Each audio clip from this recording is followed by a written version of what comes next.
بسم الله الرحمن الرحیم ولا حول ولا قوة الا بالله العلی العظیم حسبنا الله و نعم الوکیل نعم المولا و نعم النصیر. Today we will start the most challenging and exciting part of the course, the last chapter in control of the system. As I mentioned, all we have taught up to here are somehow the mechanics of the robot. And the mechanics of the robot is usually good to design, to build the robot, but to give it life to the robot should have a control to be able to maneuver as you wish. In this control chapter, as you see, this robot is just thinking, and this eagle is flying. We would like to fly the robot somehow with the control strategy. What we will discuss depends on how much time we will have. I hope that we can cover all the topics that I have presented here. We are a bit away from our original timeline that we have. But I will give you an introduction about the topologies of the control and the facts and the requirements that we require in a motion control. Of course, in this chapter we are limited to the motion control of the robot, not force control, and I don't think we can continue with the force control because of the limited time we have. Then we talk about trajectory planning. Trajectory planning could be a separate chapter, but I thought that it is better to be given very short, and you can follow up in the core textbooks more detail about that. Then we start with the linear controller. Our last result of previous chapter was to define or to derive a linear model for the system, for a nonlinear system, a linear model for the robot joint if it has some gearbox, as we talked about it in detail. Based on that linear model, we can design linear controllers. You are all familiar with linear controller, PD and PID controller.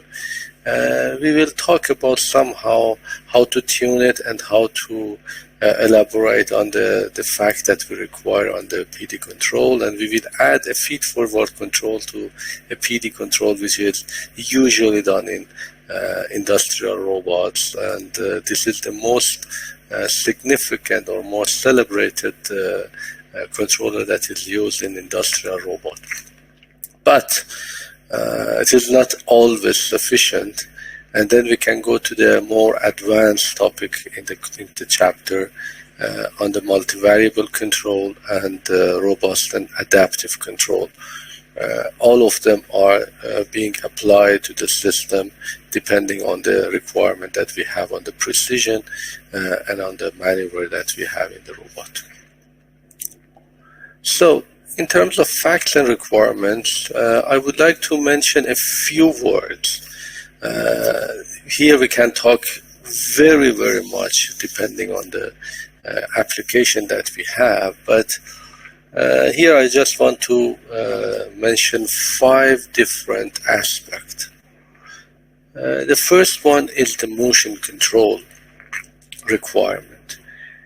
In many robotic applications, the robot is used to traverse a specific path, going from one point to another point.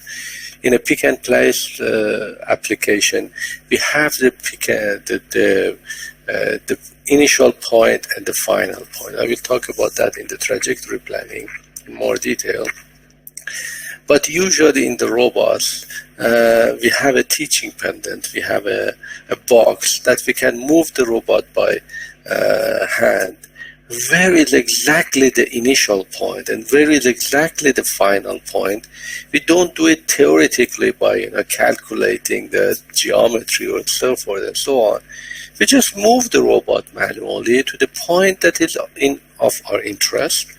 Then click it, save that point. This would be the initial point that we would like to go. And if I say point, this is a 6 degree of freedom point. It means that position and orientation that we require at this point, and then we can go to another point.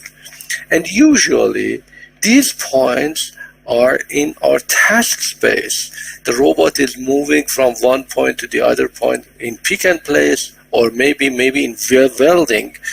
In welding robot, the initial point and the final point is not only important. The whole traverse, the whole path is important. But even in the initial point or the final point or the path are usually required in task space, as we call it, G or X, script X, desired. This is the desired trajectory that we require. We can find that. And with the help of control and feedback, we make sure that we go through that point. Of course, like always, that we have the motion planning in task space like kinematic or Jacobian, we can do it also in the joint space.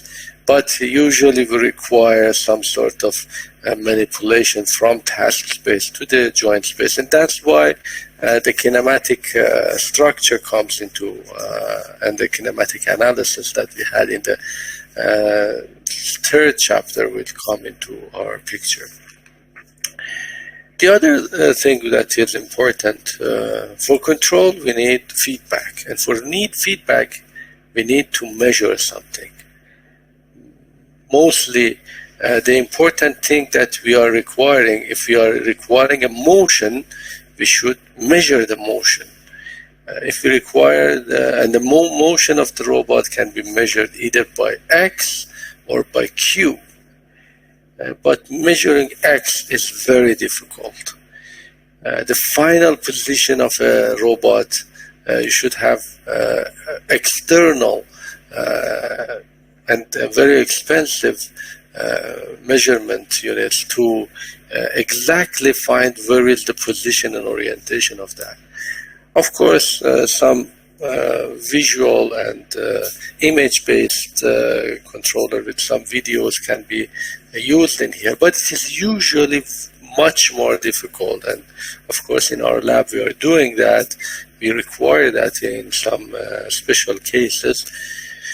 And in very good and expensive lab, they have very, very much expensive laser cameras or laser rangefinder, what they call it, that to measure the exact the end effector point, the point that we would like to traverse.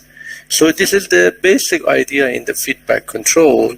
The thing that is important for you, you should measure it and get it feedback. But usually in a robot, we don't measure the, usually as I mentioned, in some particular cases, we go and measure the X, we pay for the expenses if it is really required. But usually, the easier way to measure is to measure the Q space or the motion space in the joint space. We can have some encoders on the motors, and usually with some calibration and some homing, we can find the absolute value of the Q measurement, the theta measurement of the robot joints. This is also important, so we should accommodate, if you don't want to have very expensive robot, we should accommodate to have this. And these are somehow not at each line. We require X desired, we require to motion in the task space, but we have measurement in the joint space. And again, kinematic is very important here to collaborate, to basically find the relation between these two. Now going to the robot command, any input, any control system has an input and output. We talk about the output. We should talk about input. Of course, I talked about the input last chapter, and I gave you a research that usually the input command for the robot is torque.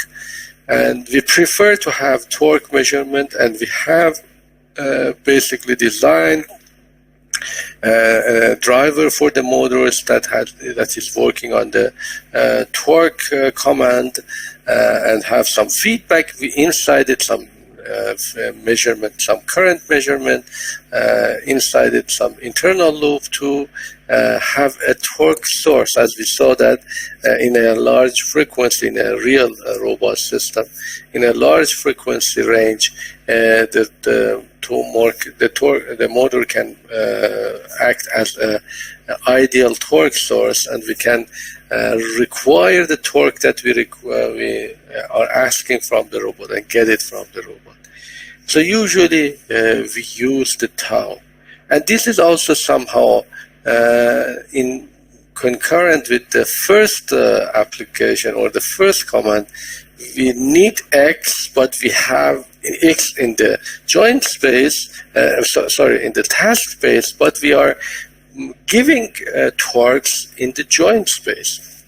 And if I'm talking about torque, this is generalized torque. If we have revolute joint, we have torque. If we have prismatic joint, we have forces acting on the system. And we call both of them torque, tau. We call it tau.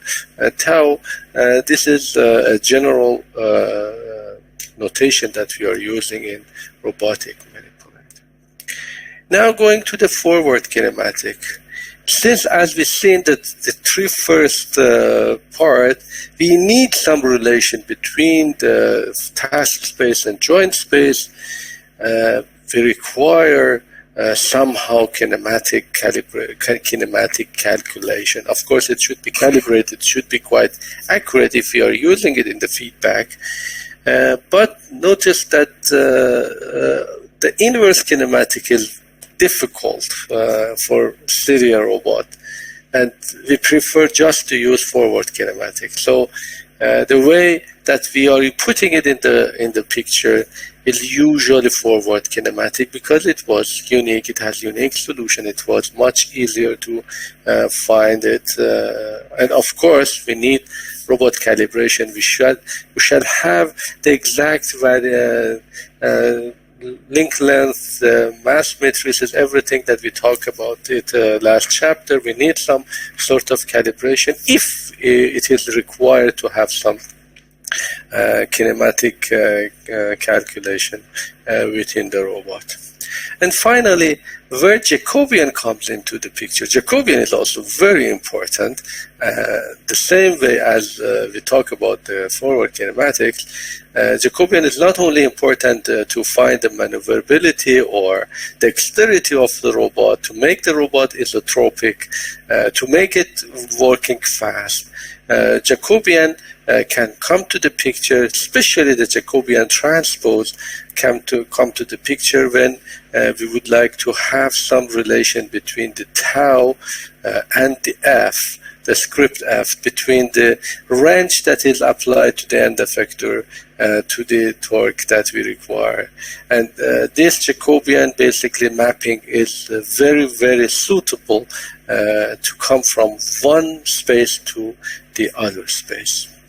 Now, if we consider these 5 facts and figures, we can have a number of control topology or control setups. I just go through the 3 most important ones. It could be much more than that. The first one, and I will give some comparison and say what is the pros and cons of each topology.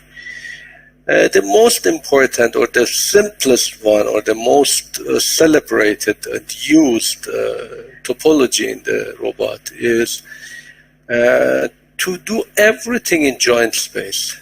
Since we have measurement easily done in the joint space, and we know that the robot we can apply some torque and get these cues. If the robot is really a real robot, you apply the torque to the motors and you get some motion out of it. If you are just simulating it, we can put the dynamics here, the inverse dynamic here, the forward dynamic here. You put the torque to the dynamics of the robot, and you get the Q and Q dot and Q double dot out of it by a OD or a Simulink structure. But for now, we are considering real robot. We don't use just simulation. In your examples and in your assignment and in the final project, you have to do it in simulation. Now, you give the command as we require, the torque command, and you get the Q, and you are the measurement. Measurement is by this small point that we are getting feedback. Of course, the control topology is based on a feedback. And for the feedback, we can have the trajectory planner. We should design a trajectory. We talk a bit about it in the next slides. This gives you the Q desired, where you want to go, from which point to the other point you want to go. This gives you a trajectory Q desired in terms of time. You get the error. I call the error EQ, error in the joint space, error of Q, and you have error, and you can find a controller, design a controller to give you a tau. And as you see, all the parameters here are bolded, are vector. There are not single or scalar cases here. We have vector cases here. So all the controller is a multivariable controller. It is multidimensional, and all these terms are vector based. So we need to have a trajectory planner. We design this first, and we need to design a controller. We also talk about the controller and the different topics in the controller in here, either a linear controller or non-linear controller throughout this chapter. This topology has many benefits and maybe some weak point. The main benefit is really we are using the Q as the measurement. We are really using the tau, the requirement that I talk about it. Everything is designed in the joint space.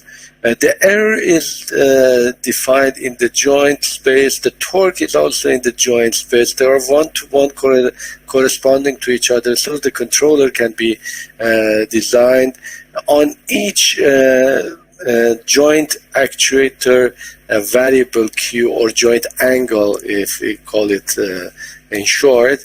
So we can have some controller on that, and then we can also have some decentralized control, some simple linear controller on each joint to make this happen. The only problem with that is we didn't obey the first motion requirement. Really, we don't have the Q requirement here. Usually we have the task space motion. We would like to go to some point in the real space, not in the joint space. And in this case, the trajectory is defined in this, but the motion planning shall be done in here, and this is a negative sign. So we can remedy this by a very simple correction that we can do it in the next topologies.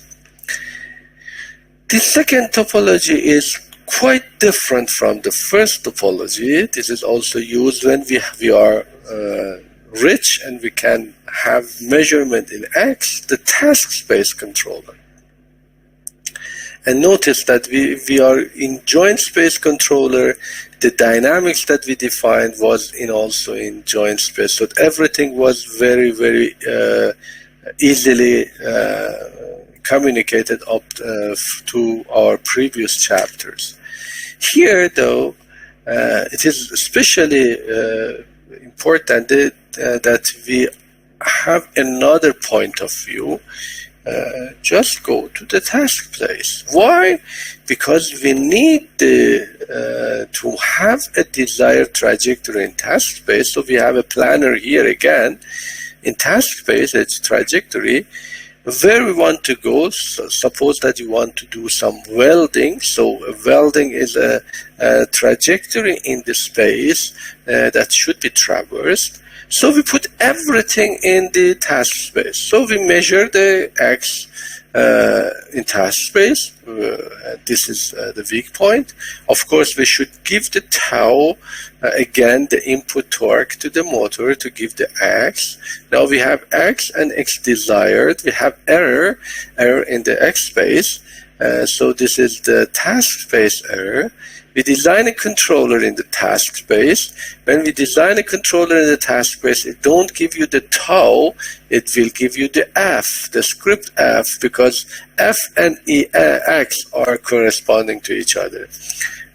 When you are talking about motion in the x space, the force in the x space is important.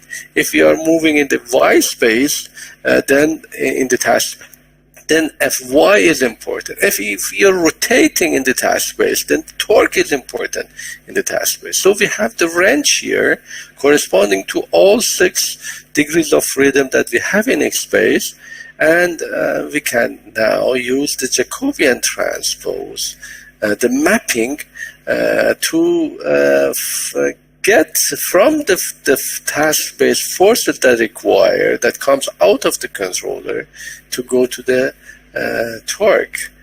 Of course, this is after quite a while development of controller. This topology has comes out of the system, and usually sometimes they call it Jacobian transpose control. I don't like to say Jacobian transpose. I would like to say task-based controller, because everything in the task space, and we have naturally put the Jacobian transpose up to here.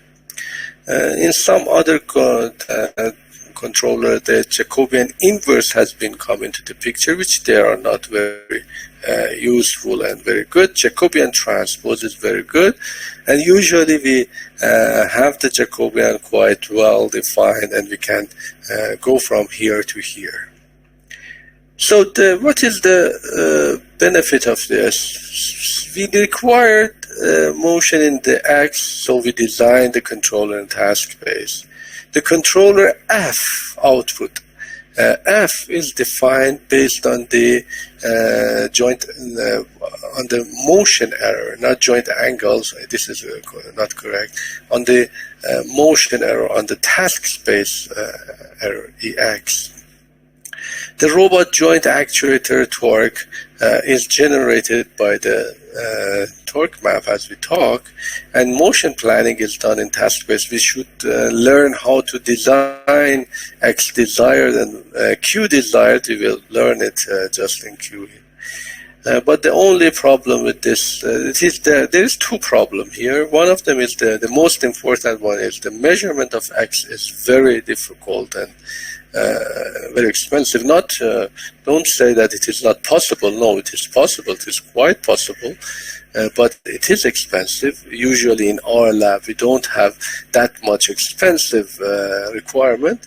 Of course, we use some sort of video-based or image-based measurement to find the task here. And the second problem, which is more theoretical, is usually the robot is in the dynamic of the robot is also in joint space. We should also transform the robot dynamic from the joint space to the task space to have everything in task space. I didn't talk about that much in before. I will talk about that later in the control strategies. And the third topology, and the last one, as at least the last one that I will teach you, is some sort of remedy of both of them. Since we don't have expensive measurement unit to find the Q, we can use forward kinematics to just use the encoder data, I put it into forward kinematic and get X. The rest is the same. The only thing is that instead of real measurement of X, we just calculate X. And this is general facting control. Whenever you just reduce your measurement from the true values to some calculated values, this calculation might have some problems. So it has some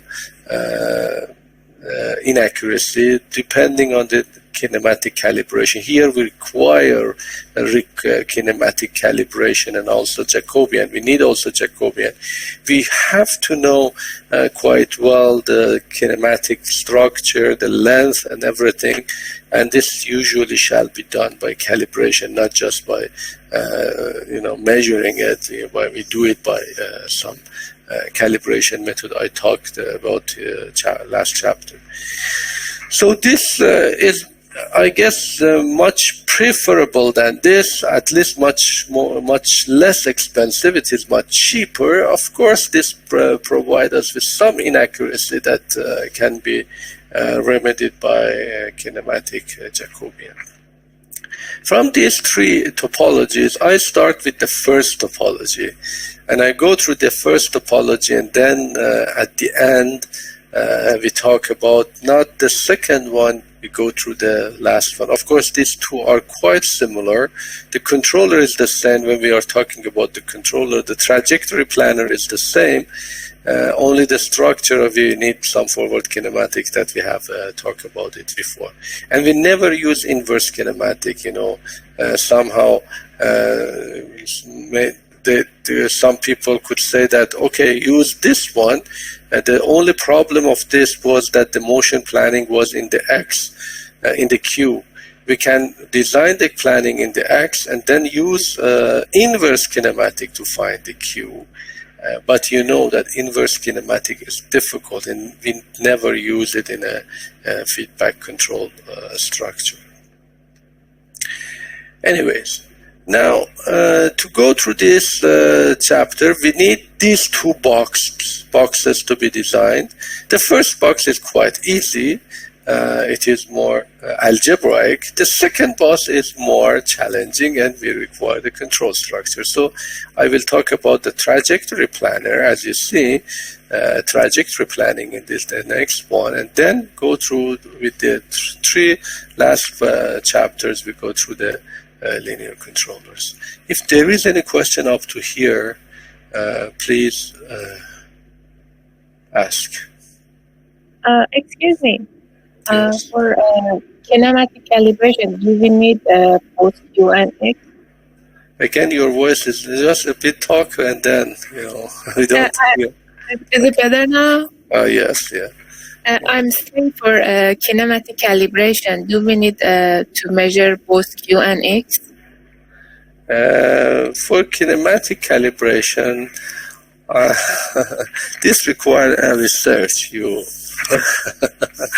Of course, you have a research in hand, but yes, when you say naively, required to measure both X and Q. But there are some methods to override that, especially when the robot is redundant. We can fix the robot someplace or go through some motions. We call it opening door motion. When you are opening a door, you don't need to measure the end point of the door. You know that this is a circular motion because it is really a motion that is circular. I know that your question is, it is still hard to measure X if we can, for calibration. What we do is usually go to some motions that we know beforehand, and then do the calibration. But even if we require especially to measure the X, so we have a lab, we measure the controller. For example, you have built 1,000 robots. You are in a company that built robot. you need to calibrate one of them because you want to design a controller for all of them. You need to calibrate one of them so all of them are being designed similar to each other. So or randomly, if you got one, just a few of them. So you need a calibration or an identification or some measurement lab in that company. And in that measurement lab, you can have some expensive measurement equipment. But you don't use that measurement equipment in the feedback. You do it once offline, you do the calibration, and then you just find the case in the system. So it is quite feasible to do that. But right. To answer your question, yes, usually we need X and Q to do the calibration. Thank and for Jacobian, we need X dot and Q dot to find the Jacobian. Right. Either X dot or Q dot or F and tau, as you know the mapping. Thank you. You're welcome. Hossein, you have a question?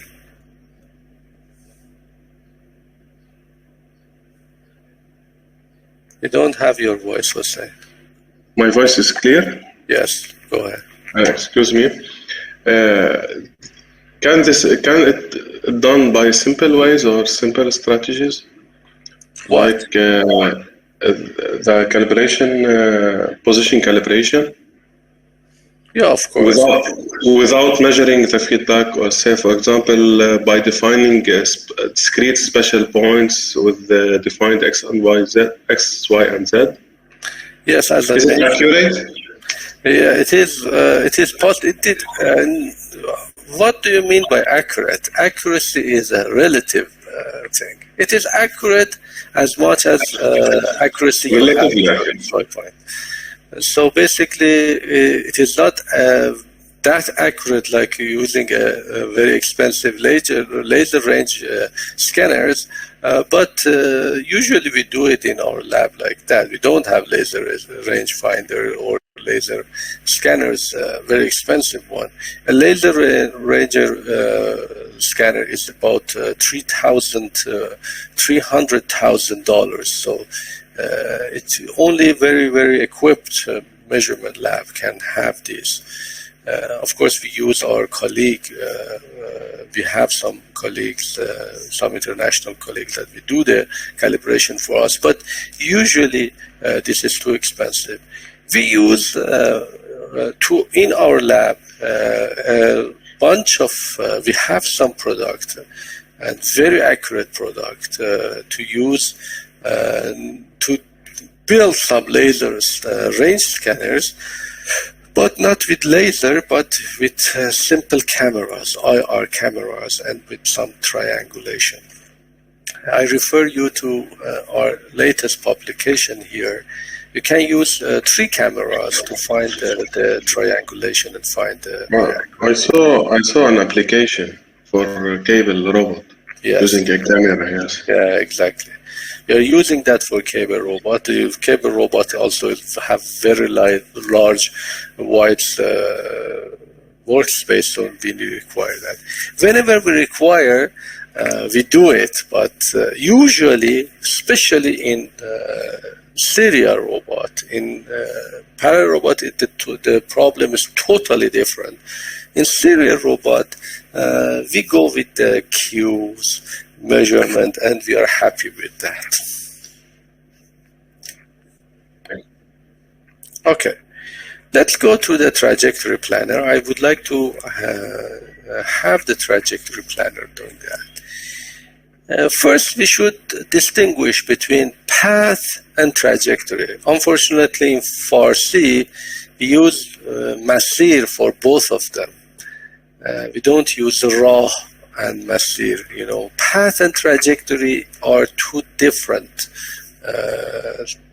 words for a specific specific difference to the system.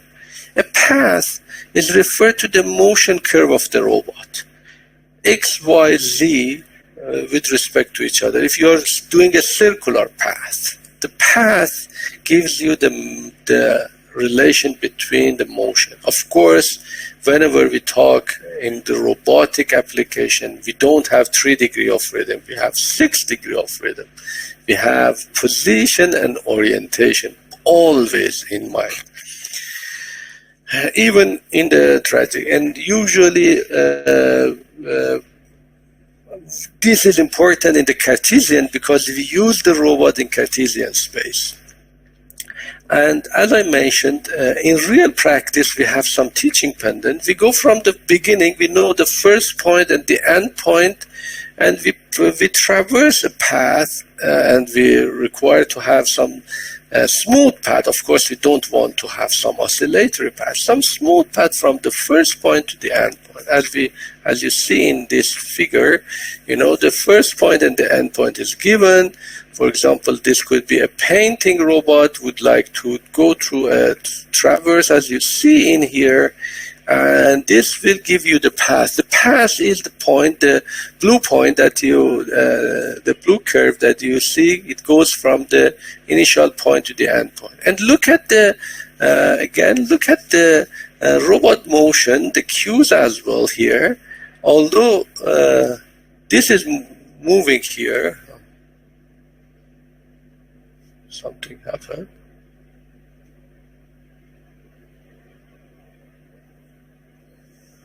Sorry.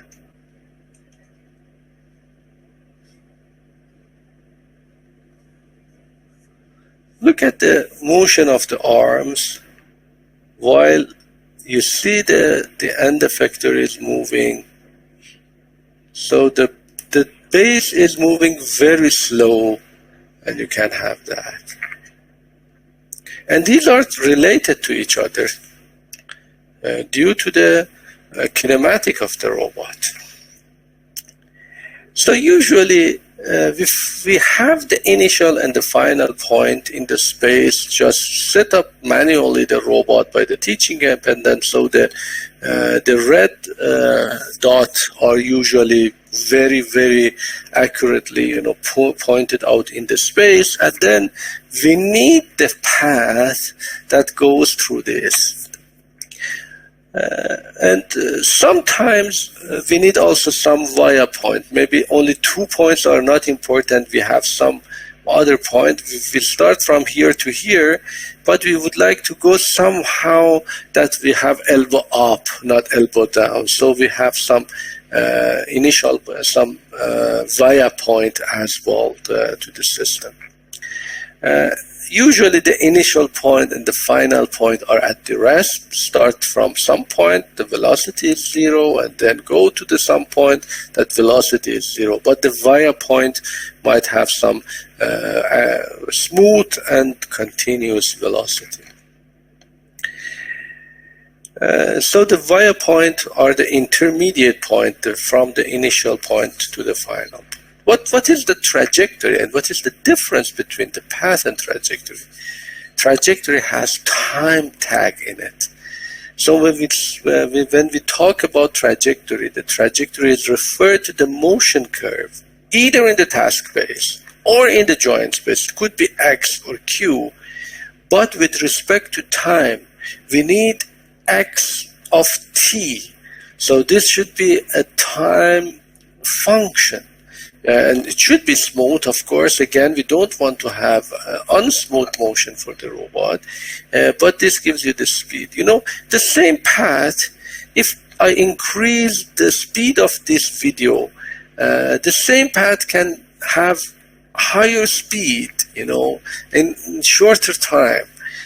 So one specific path can have different timeline or time tag, and to increase the time we are making slower motion, and to reduce the time we are doing it much more speed. So usually in the control strategy we require the trajectory. Of course the trajectory comes after the path, but we don't talk about path much in a serial robot. We usually talk about trajectory. Of course, if it is a mobile robot, it's a quadcopter, then you should have a path to avoid, the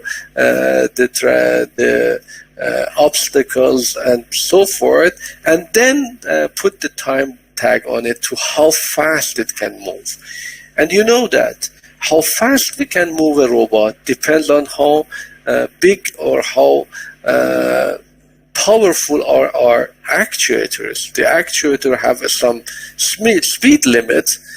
We have some gearbox and some motors, so the motor have some speed limit and they have some torque limit. The speed limit gives us the maximum speed that we can get. The torque limit gives us the maximum acceleration or torque that we require.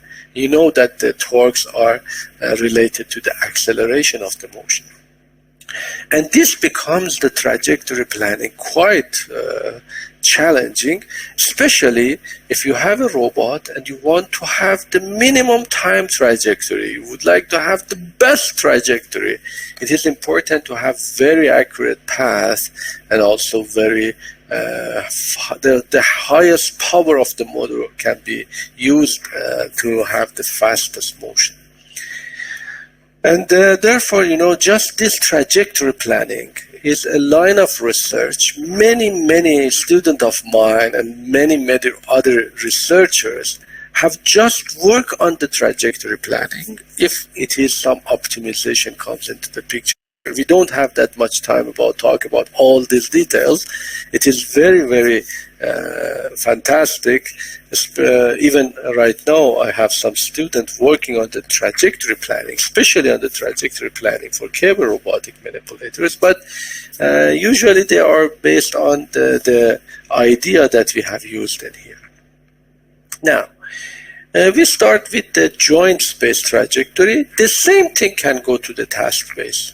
Because we are doing a functionality here, function analysis. This could be either Q or X. It really doesn't matter. I will start with Q because I'm using the first control topology as I mentioned to you.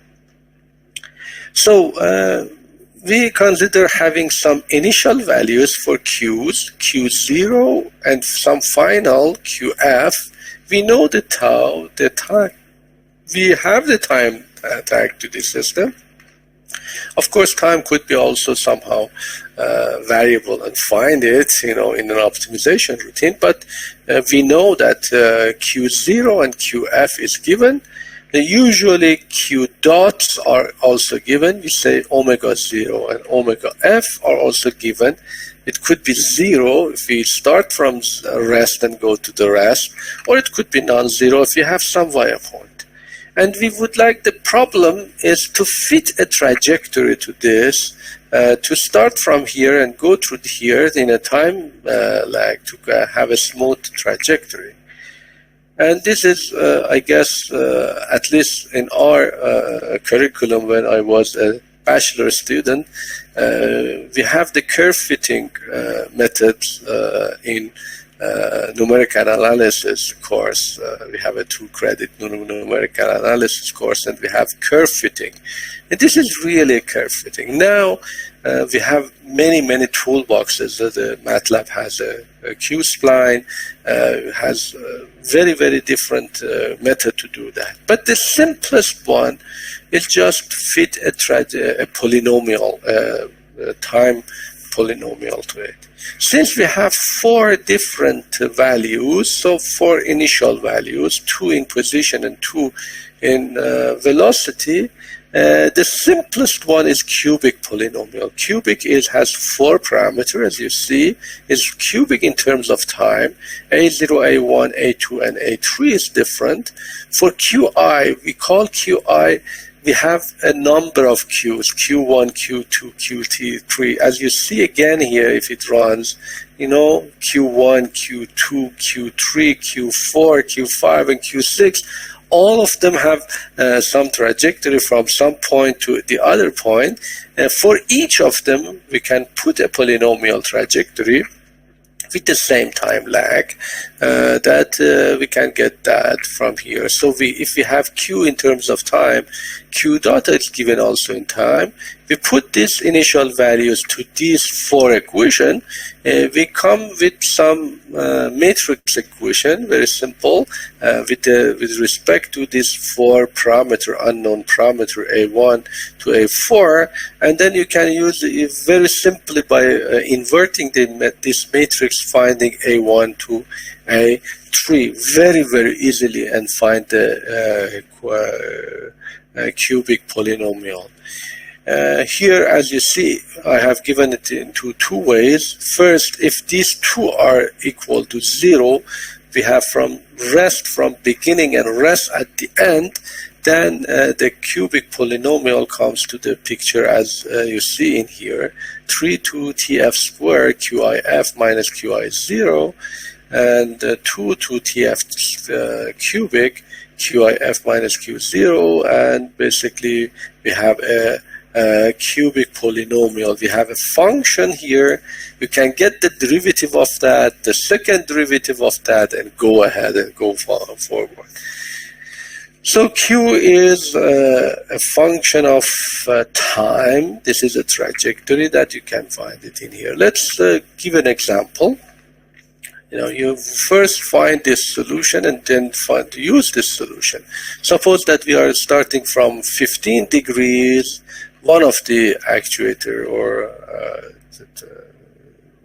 trajectory is going to 75 degrees into 3 seconds. Everything is given. And here, if you have 0 velocity, and here we have 0 velocity, we can put this equation, use the final equation, and find the values that we have. QIF are given to here.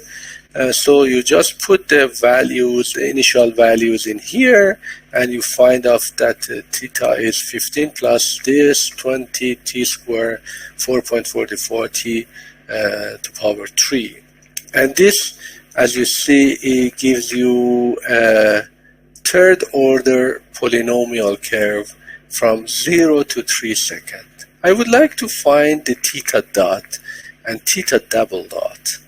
The theta dot and theta double dot, as you see, it is a quite second order power polynomial. So it is, like a second order polynomial, start from 0, it goes through 0. And it is very interesting that the acceleration is linear, because this was third order, this is second order, then linear with respect to time, So we have the decrease of acceleration from 40 to minus 40, to this case, as you see, from 0 to 3 seconds. So this cubic polynomial is very simple, very good to start with, and you have already started using it in the MATLAB, or you should do it. I also give the program for cubic polynomial to you, which is very easy to do that, but it is not the best. It has many difficulties. Hossein, just wait, I complete and I will give you some time to ask. The problem with that is basically it has two important problems, and we will solve that later. The first problem is that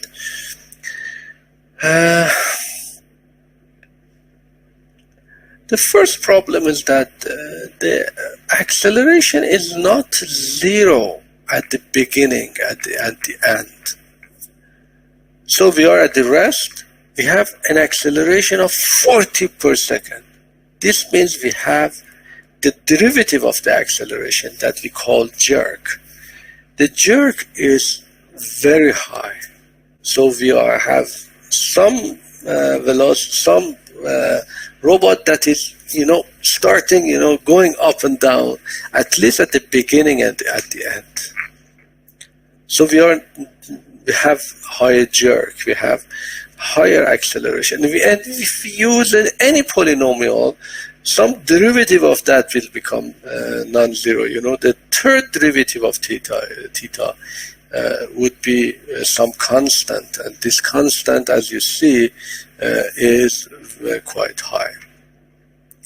So we call it, به فارسی we call it لغت زدن, the robot is, putting some harsh motion. The second problem, which is more I would like you to digest that, is suppose we are not using all the power of our motors here.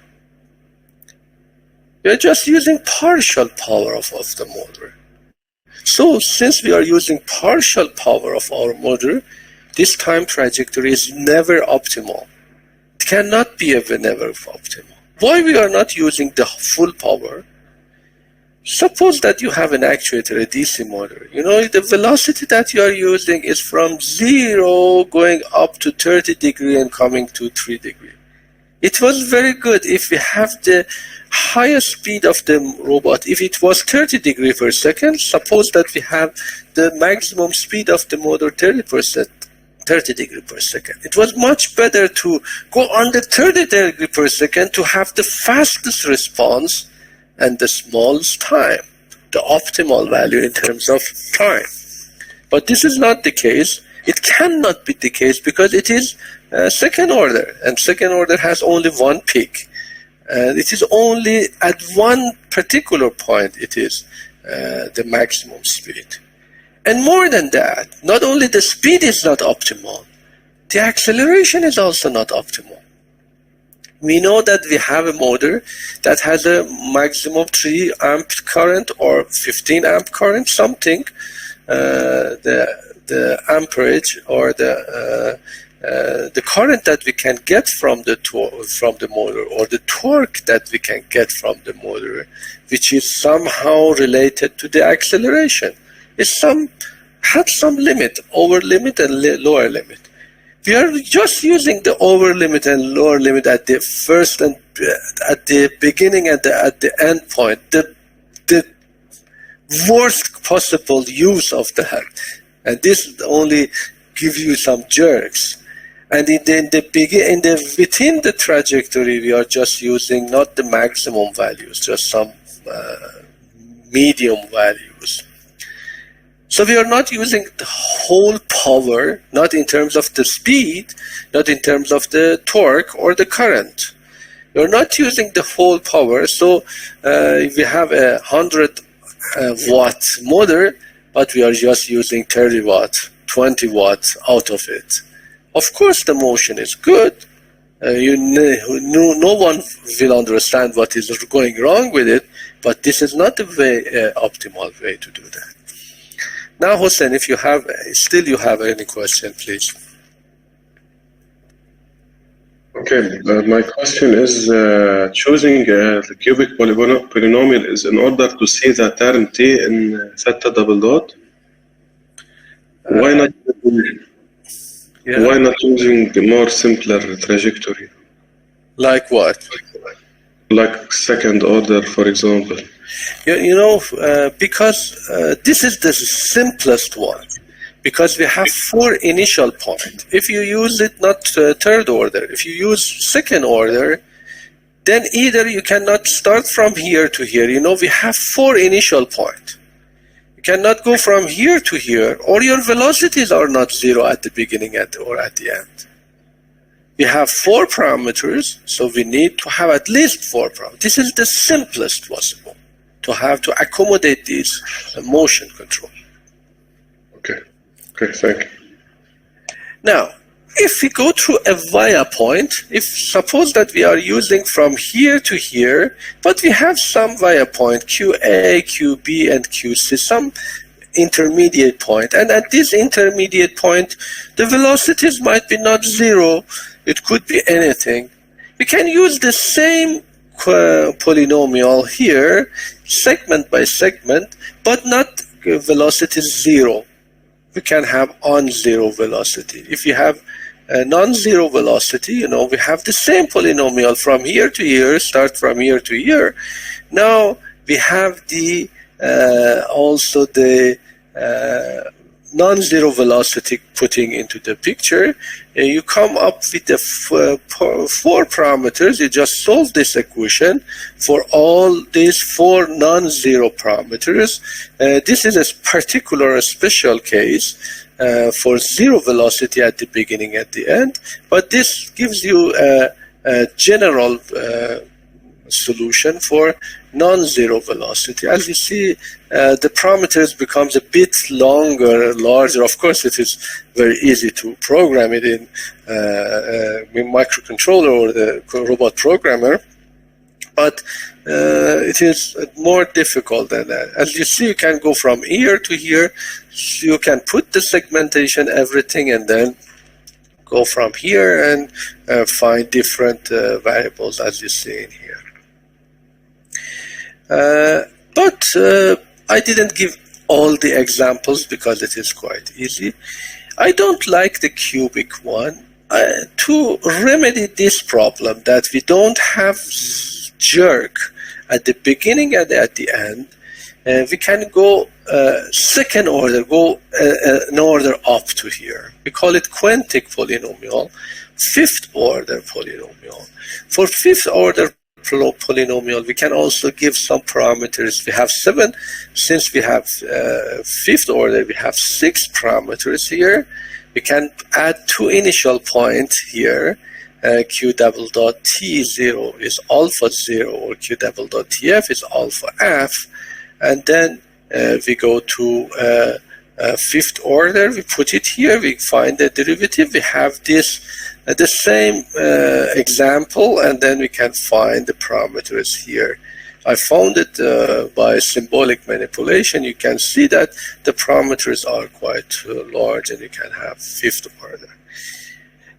This is much better than cubic because we are not having jerk, but still it is not optimal because we have some speed going up and coming down, and we are not using the maximum power.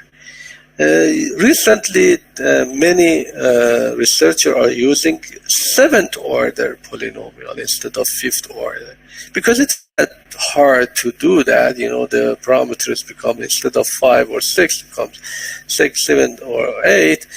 You can use higher order polynomials in here to have much more speed at the beginning and at the end as you wish. But the other one that I would like to mention here comes from the optimal control or optimal time trajectory. We would like to use the maximum speed of the motors. If we use the maximum speed of the motors, we are much faster than not using like a cubic or a quantic or 7th order or any order. But it is a problem if we just maximum speed. So at the beginning and at the end,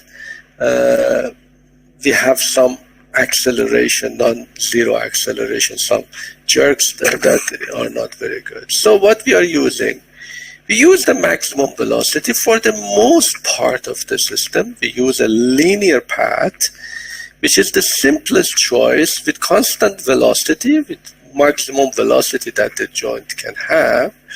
The maximum velocity of the actuator could be used to maximize the time, to minimize the time of the maneuver. But the velocity is not zero at the start and at the end. And this is not good. Since the velocity is not zero at the start and the end, we have non-zero acceleration. We have very high acceleration and a very high jerk at the beginning. To remedy that, we use a blend, a parabolic blend. We smooth it at the beginning. We add a parabolic blend to create smooth path. Parabolic blend means constant acceleration or deceleration. We start with a constant acceleration and deceleration. This is also optimal. The maximum acceleration that we have, or the minimum deceleration that we have, is depending on the maximum torque that we can apply for the motor. And the maximum of, in Farsi, we call both of them acceleration and deceleration the same thing. We call it shatab, but شتاب مثبت شتاب منفی is acceleration or deceleration, two different apps. So we go with the maximum acceleration that we have at the beginning. We reach to the maximum speed. We cannot go higher than that speed because of the back EMF feedback that it is within the motor. So we go with the maximum speed of the motor up to almost end of the path. And at the end of the path, in terms of not getting high jerks, we go with the maximum brake or the maximum deceleration. Very high speed, very high acceleration to maximum speed, go to the maximum speed, and then decelerate. This will provide you with the maximum power that you can get from the motor. Of course, it is more difficult than a simple cubic or quintic parameter, which is polynomial, very easy. It is some segmented and different, but it is very, very beneficial. This is called linear path with parabolic blend. Linear path means constant velocity, parabolic blend, constant acceleration. And then we can have different values for that. So the path from 0 to QF, suppose that this is given to you, this is given to you, and the time is also given to you, and we assume that the velocity for now is 0 at the beginning and at the end, omega 0 and omega f is equal to 0. Now we need to find a blending time. We call the T-blend. That blending time, if this is given to you, if T-blend is given to you, here we have a parabolic case. You see, suppose that the linear segment has the velocity omega. I put a big omega here, capital omega, to say that this is the velocity, the maximum velocity that we can get. So here it is quite linear without any distortion. So we have some linear with omega, but we should reach from 0 velocity to this very easily by a linear, by a constant acceleration motion. You can find a second order here. Q dot is equal to omega TB over T alpha T, and you can basically, if you have the TB, you can find either the TB or if the TB, the blending time is given to you, you can find the velocity that you have in here. Now, from here to here, it is just simple. We have an initial value plus omega times time, a linear path giving to here, and as you see, Q dot is equal to omega, in which, as you see, QTB is the value, the theta that we have gotten from here. We can put TB here and find the values from here. You put it here and you can get it from this equation. So basically we have a parabolic blend given here, and even we can go from here to here, we can make it halfway, to put it halfway, and then go from here, going back to that. Now, before going further into details how to find all the parameters and details that you require to define it here, just look at the concept. It is very important. We have used it very much, this parabolic blend, in different applications. How to find the TB? We make it a TB, depending on how far we have from Q0 to QF. Suppose that the robot is moving from very short, from here to here, a very small motion. Then you don't reach to the maximum speed, because you start motion, you should have an acceleration and deceleration to get that. So it might be that this part becomes very, very small. If the motion is very long, then this part is very small. if from 0, suppose that from 0 degree you want to go to 180 degrees. So you go quite fast, 5 first degree with parabolic blend, and then you reach to the speed that you are, the maximum speed that the robot can go, and then you go from the fast speed to the almost end point, 175 degree, and then this point comes the parabolic blend. So somehow optimization is within this trajectory planning. The maximum speed that you can get, the maximum acceleration that you can offer comes to this picture. This is the maximum acceleration. At this point, this TB can be defined by the maximum speed that you can get. And of course, it depends on the trajectory. It is not always the same. Some trajectory you have very long linear part, very short blend, and in some trajectories you have mostly the parabolic blend, and the linear segment could be small. But the parameters are always the same, and we can use that in this scheme. Okay, how we can find the details here?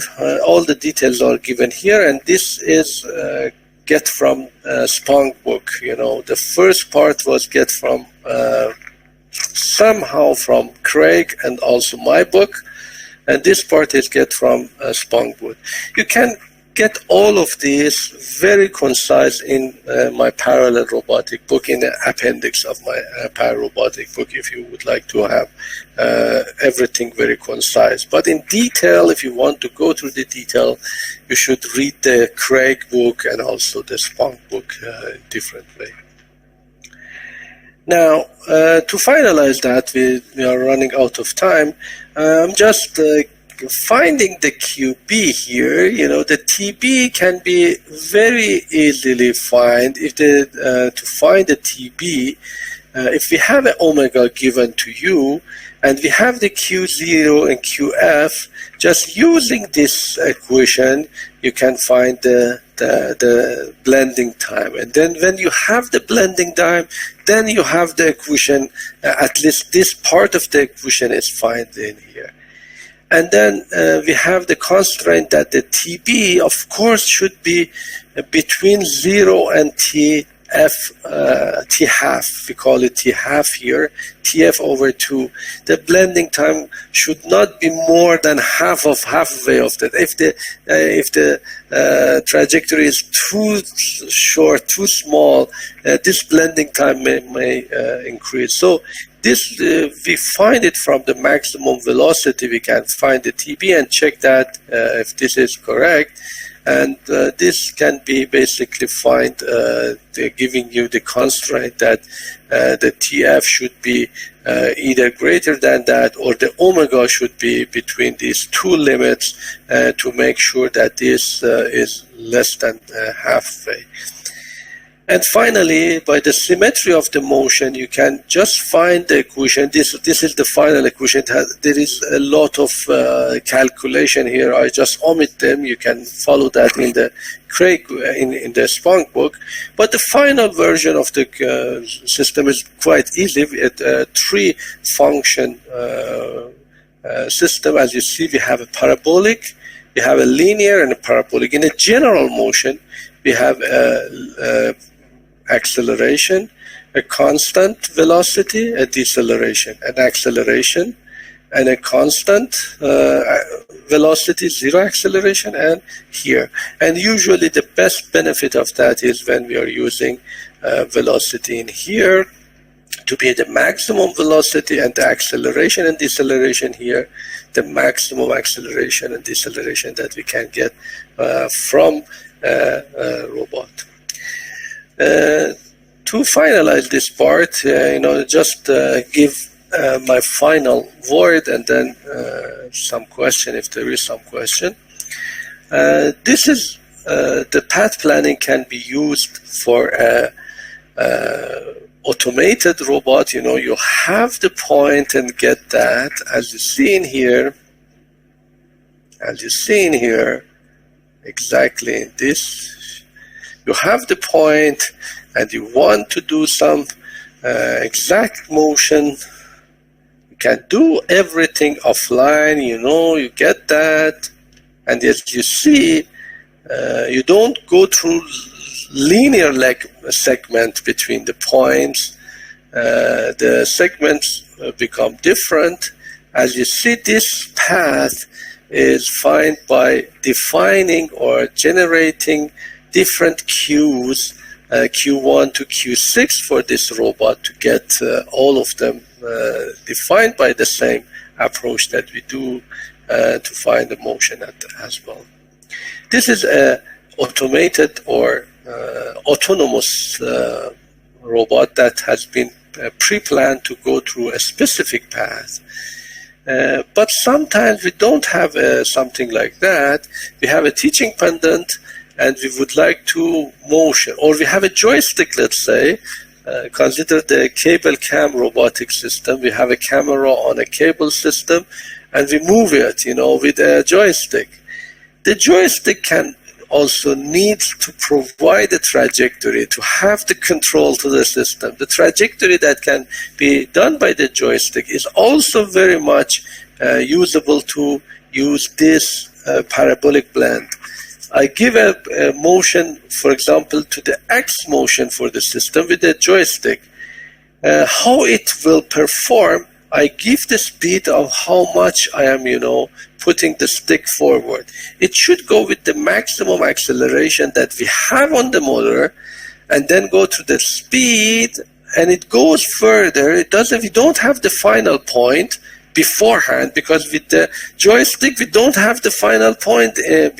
Just the operator, whenever the operator stops and doesn't move, doesn't command, then we have a parabolic blend here as well. So we have when start moving, going with high acceleration, then with the speed, and then also going with the parabolic blend. And usually when we are using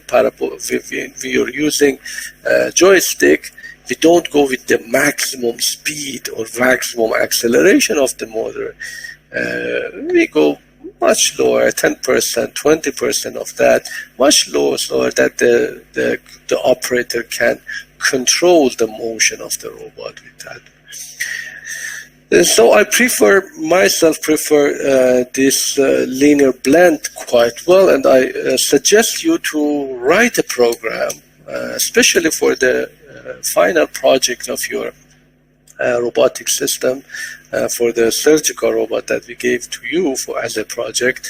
Write the linear blend trajectory for the system. Okay, if there is any question, now it is time to have your comments and questions.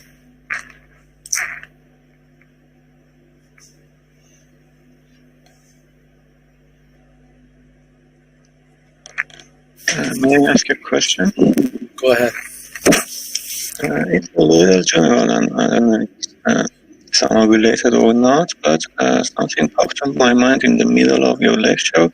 The polynomial, as you mentioned, is somehow same as the Taylor series, and I wanted to ask whether if other research are done in other series, same as, I don't know, Chebyshev Fourier wavelet or other things, and if it is done, how much was this successful? Yes, tons of research has been done in here. Not usually with electronic or electric student, electrical engineering student. Some industrial engineering students. For industrial engineering, it is very important to have the minimum time of the trajectory, give you the maximum production in a production line. So how to work with that is important. I don't say wavelet or Fourier here. Don't go through the frequency domain.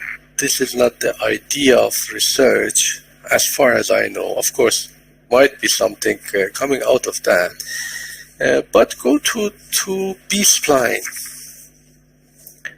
You know that spline is for curve fitting tools. We have polynomial as the basic curve fitting parameter, but polynomial are not the best or the simplest. We can use splines, and B-splines are very, very effective. And MATLAB has a B-spline toolbox, very, very nice and easy to use. And usually we can use B-spline in terms of that. But even if you use B-spline, you don't have this time optimality in the B-spline. The most significant research in here is going to have some optimal solution for the trajectory. We would like to have some optimality with some constraint. The constraint that we have is the speed of the motor, the acceleration of the motors. And the optimality, the cost that we would like to have is the minimum time, or might be something more than minimum time. For example, in a cable robotic, we need a minimum time trajectory, but the tension, we keep tension in the cables. So this becomes a very challenging optimal problem. And this optimal problem can be solved either offline, if you know the path beforehand, or an offline optimization. If you don't know, if you have a joystick, you don't know from where you are starting to which end, but you know the command. The command will help you to give, okay, go through this way and come back. But how fast you go in this way, and how fast to retrieve, to have the minimum time, and also to have the constraint here. It is in a constraint optimization. Fmin-con, as you have already used, come into the picture. And if it is an online optimization, then we have some sort of optimization tool here. Especially you, Mohammad Mahdi, since you are working on this area, your particular interest is in cable robotic and this period. We have already 2 or 3 master theses defined on that. Different people have worked on the idea of doing this optimization. Of course, they are not final, but they have done some work, and this work can be used going forward. And this problem can come with some other problems. Hossein maybe look at this quite interestingly. If you have some obstacle avoidance as well, you are moving from a robot from one way to some other way, but there are some obstacles there. Within the work, you cannot go move toward the obstacle. You should, avoid obstacle. And this avoiding the obstacle, how to avoid it, how to see that, and how to do that, this is the hell of the work. There are so many people working on this area and providing ideas how to do that. And maybe one of the very important work that has been defined here is RRT, the RRT method. The RRT method is some random-wise method. Peter Cork has defined that. This is a general way how to define a path that can be avoid obstacle. First define the path, and then coming from the path going to the trajectory, finding a trajectory that can go to that. When we talk about the trajectory, we have the minimum time usually. We require the minimum time. Not always, but usually this is in the mind that we can have the maximum speed. So what I can mention to you, don't go through the wavelet and this frequency domain approach. Come to the time domain approach and optimization routine and B-spline and these method instead of some other sophisticated tools. Thank you. Of course, also neural networks can come into the picture here quite well. Yes. May I have 2 questions? Oh, very quick. How can I ensure that my dynamics of the robot can tolerate this trajectory? Is it sufficient that velocity constraints and acceleration constraints are sufficient? My second question, maybe it's far from our scope somehow. As we saw in the project, the robot arm, or playing with the eye, or another robot who is picking accurate or sensitive materials. When designing the control, what are the guarantees or the redundancy for safety, or it's not in our scope, or what? Yeah, about the first question, start with velocity and acceleration constraint. We never end with them. Said what is the guarantee or what is the constraint? Of course, these constraints are always there, and in many design you don't consider them at all. For example, when you have a cubic polynomial, you're not considering any speed limit, any acceleration limit. You put a spline there and go for it. But, the TF, the time comes from there. So what I mentioned is usually design the constraint. But these are not the only constraint. Maybe, for example, a cable robot have some constraint on the force, on the kinetostatic, not on the kinematic, on the relation between the static force and the kinematic that Maybe you have some drones that they have some other constraint. They cannot, rotate very much, or they cannot, the dependency between different angles are important. Or you cannot reduce the speed lower than something, or higher the speed than lower than something because of the performance. You should consider that into the picture as well. And this makes the problem quite difficult, and the result is not a simple quadratic programming. It should be an optimization problem. Regarding the safety problem that you have, of course, safety is very, very important for the robot. How we approach that is twofold. The first approach is use redundancy. This is a general solution. You want to make sure that when something fails, the robot doesn't fail.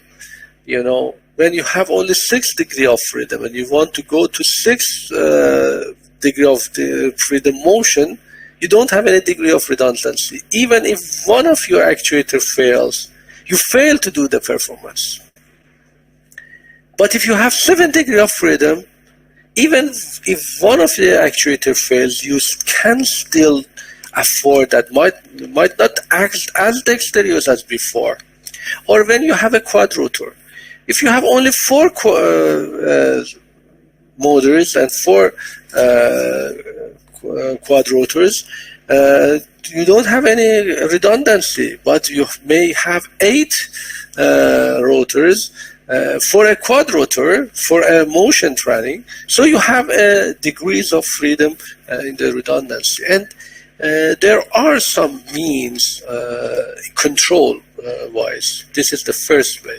Control-wise, how to be fault tolerant, how to accommodate that, what would be the, when the failure comes, what should happen, the supervisory control, and so forth and so on.